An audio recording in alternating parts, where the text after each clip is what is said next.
New parts. Alright, some new parts just came in. Well, one new part just came in. This is Walboro 255 from Anjuku Racing, and that is going to replace my stock fuel pump to run my 750cc injectors, which is going to be awesome.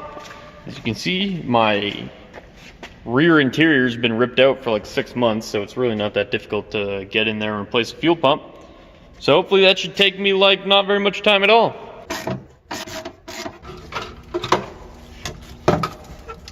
So that's the old fuel pump out. It's actually quite a bit bigger than the new fuel pump, which I wasn't expecting. But yeah, time to replace this crusty old bitch. Alright, so I got the new fuel pump in the assembly there. I was worried at first when I saw it that it was smaller and I might have ordered the wrong fuel pump, but it actually fits perfectly. So yeah, now time to just dump it back in the tank.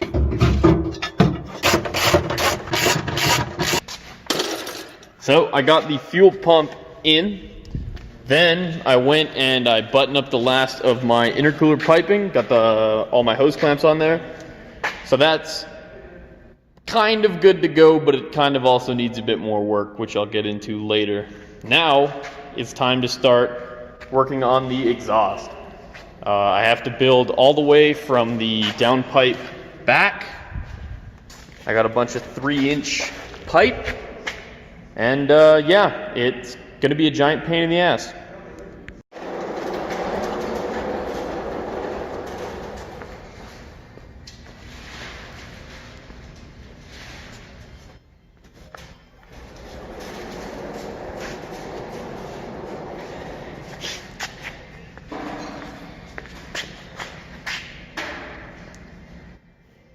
So I got all the pieces of my new 3-inch exhaust cut out. I kept the same shape as the original exhaust. I'm pretty sure this will fit. I still have to do all of the mocking up underneath the car, which is going to take some time. But I'm still waiting on 2 crucial things. I need the flange that goes up the front here and connects it to the downpipe. And I also need the muffler, which goes at the end here, obviously. And now what I'm going to do is just clean up all this metal so that it fits together nice.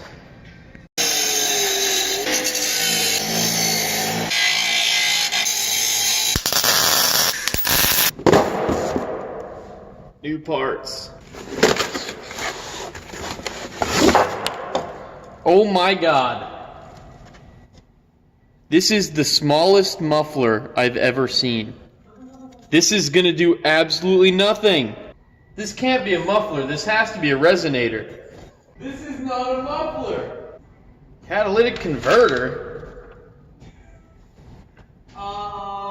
Let's see it. Let's see it. It's definitely not a catalytic converter. But they give me a piece of paper that says, before installing this catalytic converter. What the fuck is this? It says muffler on the box, but this is not what's on the box. So this is the muffler I bought. I was not expecting it to be so small, and I don't really know what the hell the deal is, but I ordered it online, and I'm not about to pay money to ship it back to where it came from, so I'm just going to send that. But nobody cares about mufflers. This is what everyone's been waiting for. Oh my god, get a load of that flange.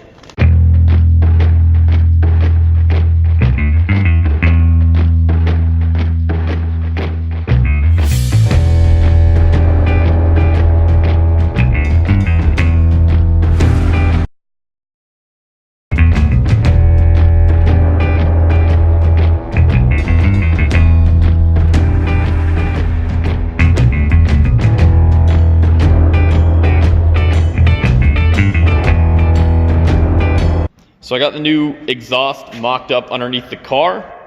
You can see how much beefier it is than the stock exhaust, which I think is 2 1/4 inch.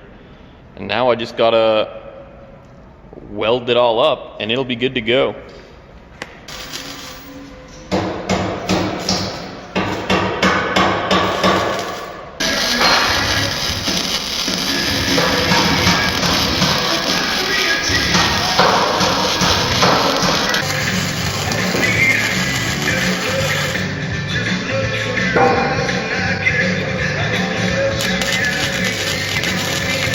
Alright, so I got the exhaust all welded up.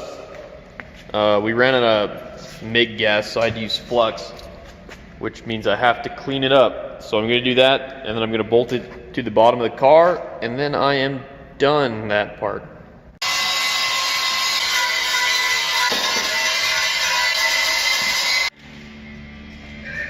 So I got the exhaust all cleaned up, and then I went through and I patched any little problem areas or pinholes that I could find, and then I cleaned it up again, and now I'm going to throw it on the underside of the car.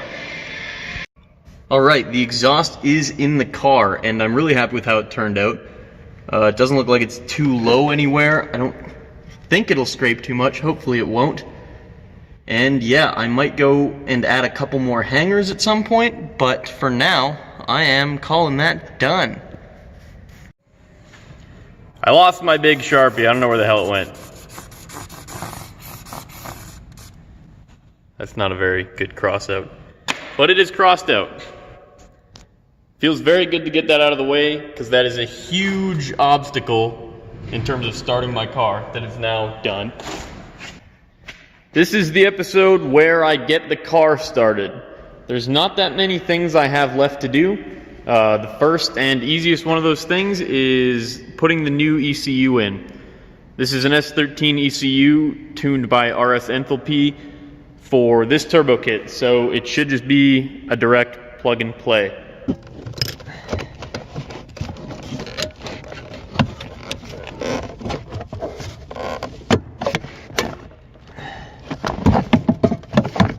Alright, so that's the old ECU out. It's actually kind of a pain in the ass because all this wiring and stuff kind of blocks the bolts and makes it harder to get out. But it also only took like 2 minutes, so now the new one goes in, and then we're one step closer. So next on the list is I have to relocate my power steering reservoir. I think I'm going to put it right there in the corner here. It kind of blocks off some access to my clutch master cylinder, but that's about the only place I think I'm going to be able to get it to fit, so I think I'll have to live with that. Alright, so the power steering reservoir's in. I don't know. It's not like the most well-engineered solution, but it fits there, and that's good enough for me. I might need to pull it out if I ever need to do any maintenance to my clutch master cylinder, but these are the kind of problems you inevitably are going to run into when you jam that much more crap in your engine bay. Then what I did, I put in the fan, and I put in my Corona coolant overflow bottle.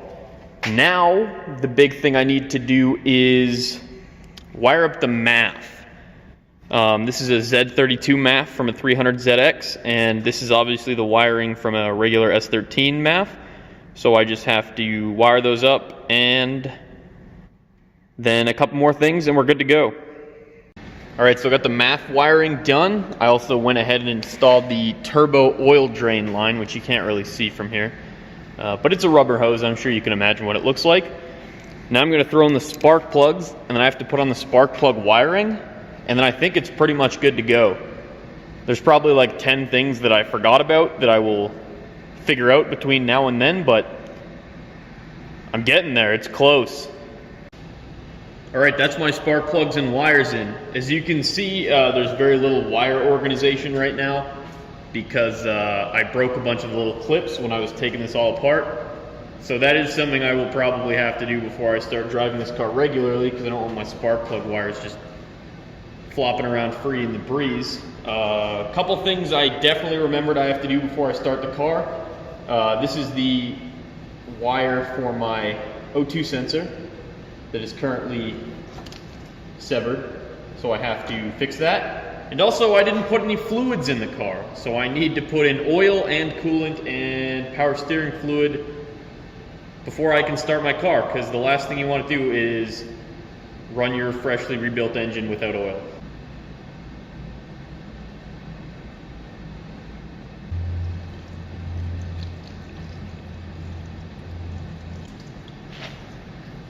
I don't know what the hell this is, but that's Real dick punch right now. Okay, that coolant leak turned out to just be me being disabled, and I forgot to put in a couple coolant lines. But now those are in, and I can keep going with the coolant and then hopefully start it.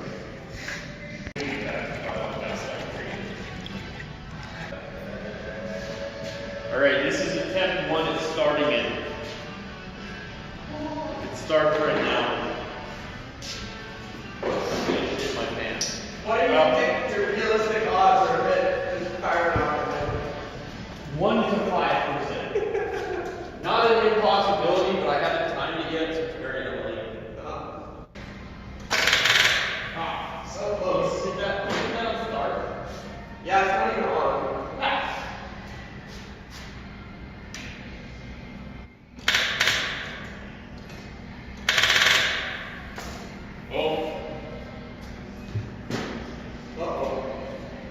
Oh! You gotta make geysers. That's the ideal thing to happen, is I spray fuel all over everything, and my car catches fire. Yes. Okay, I need small hose lines. At least you know you got fuel pressure. That's true. My fuel pump works. So, small victory there. Do I have to count that as attempt 1, or? Yeah. Damn it. If you turned the key and thought it would start, that's the difference. Okay, that's fair. You're tough, but fair. Alright, attempt number 2.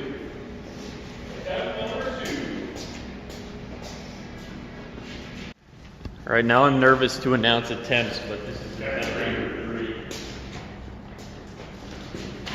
Are you going to address the Just what? I said address the loose ground issue. I thought you just addressed that. No, you got a shimmer, so I must have a magical shimmer in my pocket. I thought you just wiggled it, it was fine. Attempt 4.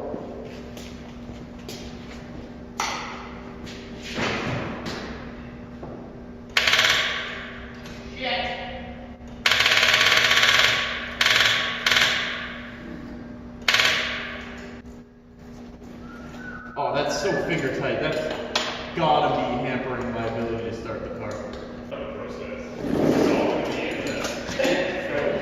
Watch me burn a second, another attempt. What is this, attempt 5?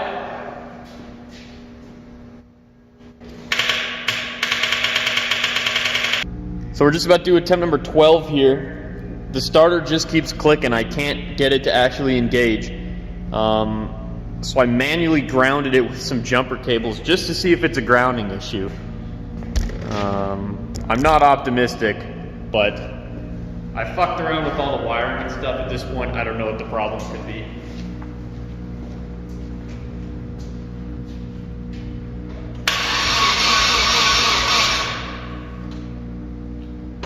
Well, okay.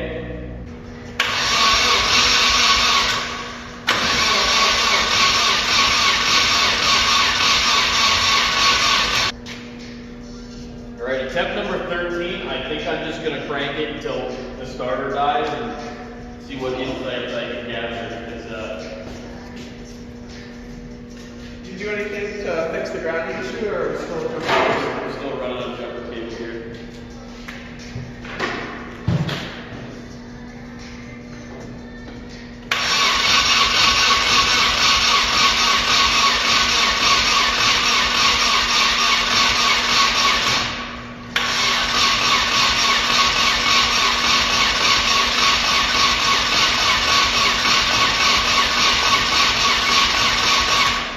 I mean, it sounds like you're making compression, but there's no spark events.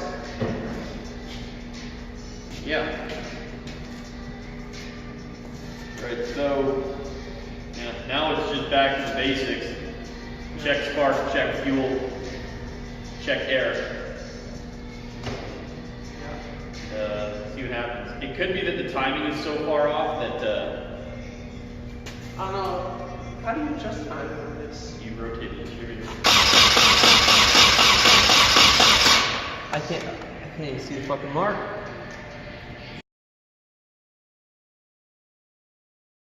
All right, this is by our math attempt 14 because we're not counting the times we were trying to time it as attempts.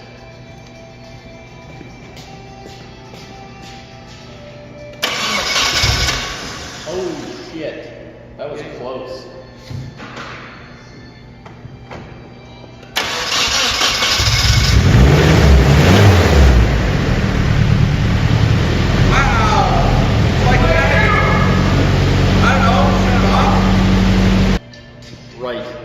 It started Only on 14 attempts. 14 attempts. I'm gonna run it real briefly on a wide shot here. One perfect round.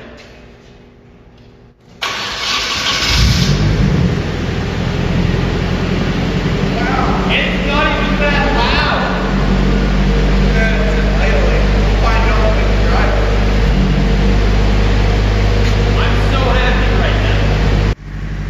Alright, so I said that by the end of this video the car would run, and now the car's running, it's idling.